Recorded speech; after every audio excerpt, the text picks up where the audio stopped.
For all of you who are tuned in, you're watching TMH Daily English News. Before we start our daily news for today, we have breaking news coming live from Ma'ala today. There are reports that the Ethiopian government is conducting another drone strike on residential areas in the capital of Tigray region, Ma'ala City. A doctor and a hospital director in Tigray says Ma'ala General Hospital is under drone attack, happening at midnight local time. As of right now, no information on casualties has been reported thus far. As we move on to our headlines for today, international community has urged not to allow Abiy Ahmed and Isaias Afwerki to get away with their adventure of underwriting chaos and terror in the Horn of Africa. Clashes in the northern region of Ethiopia despite pleas from all over the world, and renowned scholar says resignation is the right and honorable thing for Obasanjo to do. As we move on to our main updates for today, member of Tigray Central Command says Abiy Ahmed and Isaias Afwerki are out for reign of terror in the Horn of Africa. Getachew Reda told Tigray media that the international community should not allow Ethiopia's Abiy Ahmed and Eritrea's Isaias Afwerki to get away with their bloody adventure of underwriting chaos and terror in the region. Let's take a listen.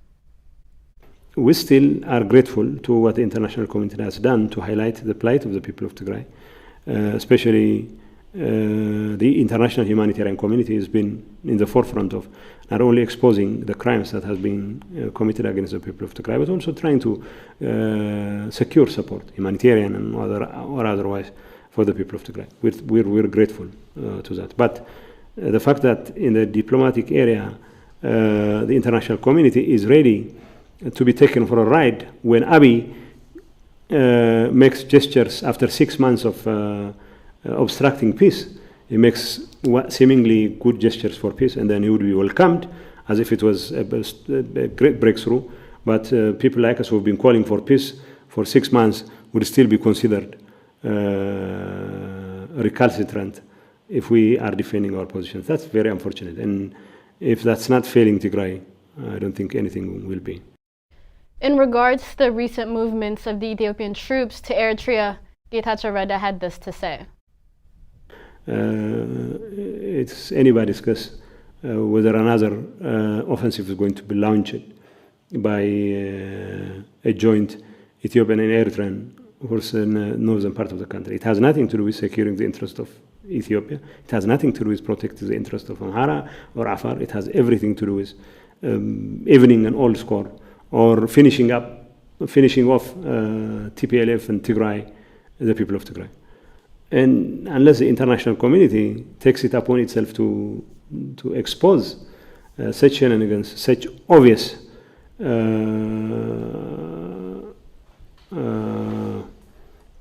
anti-peace and belligerent behavior on the part of regimes which have shown their readiness to use every opportunity to unleash their dogs of war, and then obviously the international community will have decided, must have decided to not just abandon the people of Tigray, but also to send the entire Horn of Africa region aflame. Because what Isaias is doing is to destabilize the entire region, not just to even all scores with TPLF or with the Tigray leadership or with the people of Tigray. The international community of human rights experts for Ethiopia calls for an immediate cessation of fighting and a return to dialogue immediately. The Commission, in a statement it issued, said it is outraged by the renewal of hostilities between the government of Ethiopia and the Tigrayan forces. Such fighting exasperates the hardship of civilians in the region and carries with it the risk of escalation, it said. The Commission particularly expressed concern about reports of civilian casualties at a playground in Ma'ala and Tigray region, and then alleged targeting of civilians in renewed offensives in Kobo in the Amhara region. We call on the parties to immediately cease their fighting and return to the process of dialogue that each has accepted, it stated. The Commission urged both sides to immediately take all steps needed to allow the United Nations and other agencies to carry out the distribution of humanitarian assistance in Tigray, and the Commission also stressed that the human rights, health, and welfare of civilians must be the utmost priority of all parties involved. Clashes in the northern region of Ethiopia continue despite peace pleas. Fierce fighting on in northern Ethiopia, local sources said despite urgent international appeals for a halt to the renewed hostilities between the government forces and the Tigrayan forces, on Monday, clashes were reported in areas around the town of Kobo, which lies in the Amhara region just south of Tigray, and fell into the hands of Tigrayan fighters over the weekend. The government of Tigray said now controls most of the north region of Wello zone in the Amhara region, and there is heavy fighting nearby. I was hearing the sounds of heavy weaponry starting from morning to around 3 p.m. in the afternoon, said one Kobo resident who told AFP on condition of anonymity after fleeing to Waldia about 50 kilometers further south. There is currently an air of uncertainty in Waldia, the resident said, adding that the town was currently under a dusk to dawn curfew. Curfew was also imposed in Dewark and Desse. The government of Prime Minister Abiy Ahmed had admitted Saturday that the federal forces had in fact pulled back from the area of Kobo. A diplomatic source said there were clashes in an area about halfway between Kobo and Waldia on Monday, while a humanitarian source reported heavy fighting around the Zobel Mountains southeast of Kobo area. The first displaced resident said ambulances were ferrying the wounded to medical facilities inside Waldia or further afield, adding that the injured included federal troops, members of the Amhara regional forces, and the Amhara militia known as Fano. Meanwhile, Tigrayan forces denied taking Waldia, town in the Amhara region, as some international media reported on Sunday night. Tigray government representatives told VOA that these claims were false, saying Tigrayan forces have not yet entered the town. Waldia is a strategic point on the road leading south from Tigray region's capital Mekelle all the way to Addis Ababa. And any movement by the Tigrayan forces further south could set alarm bells ringing for the federal government, as last year's shows the Tigrayan forces came within 200 kilometers from Addis Ababa after it took the town of Desse, Kambolcha, which are on the same road. The UN says the humanitarian situation in northern Ethiopia continues to be extremely alarming. There are unconfirmed reports of displacements in the frontline areas in the Amhara and Afar regions. Deliveries of humanitarian supplies by road into Tigray have been suspended since last week on the 24th of August. Similarly, the UN Humanitarian Air Services has also been unable to fly in or out of Tigray since the 25th of August, halting the transport of operational cash as well as rotation of humanitarian workers. The humanitarian update indicated that the UN, along with its NGO partners, continue providing humanitarian aid to the affected people where security allows. According to the update, humanitarian partners have resumed distribution of food and other vital humanitarian supplies into the Tigray region. The UN renewed its call to all parties to the conflict to immediately facilitate the resumption of rapid and unimpeded passage of humanitarian workers and supplies into all of the northern Ethiopia in accordance with the international humanitarian law. Renowned scholar says resignation is the right and honorable thing to do for Obasanjo to do, as he says. Mahari Tadela Maru, who's professor Migration Policy Center at the School of Transitional Governance at the European University Institute in Florence, Italy, made these remarks in an article published on The Elephant. Timnith Bairu has more on these details.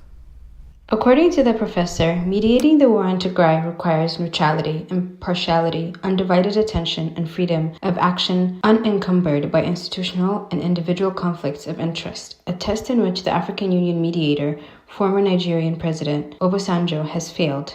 The glimmer of hope that came from the joint announcement by the United States and European Union special envoys that negotiations to end the war on Tigray would begin, the siege lifted, and humanitarian access fully granted is now dimmed by the recent relapse to war. A further hindrance has been the insistence that Obasanjo remain involved in the process, despite the reservations of a key party to the negotiations. In order to prevent further bloodshed, the honorable thing for former President Obasanjo to do is resign, Professor Mahari stressed. He added that the AU needs to avoid political wrangling with Tigray about keeping its mediator and instead focus on fast-tracking the appointment of a new envoy who has the approval of all parties and begin negotiations on the substantive political military agenda items. The professor noted many people who were skeptical about the start of the talks are not surprised by this resumption of the war that will consume many more young lives. He indicated that reports of killings of children in Ma'ala through indiscriminate aerial bombardment and drone strikes and more setbacks to the commencement of negotiations. According to the professor, the waiting game engendered by the biased peace process manipulated by the Ethiopian government could constitute a slow death for Tigray, a damnable result that would be rejected. He argued that the relapse into military confrontation is disastrous for the long-suffering people of Tigray, who have already gone through unimaginable suffering, for the people of Ethiopia, and for any hope of peace in the Horn of Africa. He said empires do not collapse overnight, adding that what is at stake is nothing but the survival of the Ethiopian state, with dreadful implications for its 110 million population. Welcome back, and thank you, Timothy Byru, for those further details. As we move on to our main updates for today, analysts says the preoccupation of powerful states with short-term fixes sits well with Abiy Ahmed's game. Horn of Africa analyst Rashid Abdi told TMH the powerful states have a tendency to invest as little as possible in Africa and do not look further for any lasting values. Abiy may not be a strategic thinker, but he definitely is a good tactician. And increasingly, we are in a world where people do not want to engage in conflict situations. So there is a lot of conflict fatigue. And the tendency, I think, in many of the powerful states, especially, is to invest as little as possible, to be to be as less disruptive as possible, to work with what is there, not to look for the longer, strategic value, but also to go for very short-term fixes. And I think this is where Abiy becomes extremely useful. Abiy himself doesn't have a bigger, longer-term, objective. He's desperately trying to salvage his government, his, coalition. And he hopes that somehow he can find a military solution, which again defies or flies in the face of, what is there on the ground today. But the reality is that we live in a world in which Ethiopia is regarded as a big, major anchor state in the Horn. It cannot afford to collapse. And if Abiy can somehow be nudged towards some kind of a political settlement, that will be good. So I think that the thinking in the international community, especially the Western governments, is that Abiy can be somehow, steered or nudged towards some kind of a political settlement. And I think this has been a false hope, which has been there all along. And Abiy has exploited that very cleverly. In other news, as the Ethiopian government continues to battle on the ground, they also have incited violence against the 3 renowned analysts on the Horn of Africa. Horn of Africa researcher and analyst Rashid Abdi wrote on his official Twitter account that the Ethiopian government has published what he called a criminal message to its support base in Amharic and in English, accusing him and 2 other fellow analysts, Martin Plott and William Davison. I want the world to know if anything happens to me, they should hold Abiy Ahmed directly responsible, he wrote. The Abiy Ahmed regime and its army of trolls have been doing everything in their power to silence voices of reason who try to report untainted truth about the war on Tigray to the rest of the world. That concludes our news for today. Thank you so much for tuning in. We'll be back with some more for tomorrow. Bye-bye.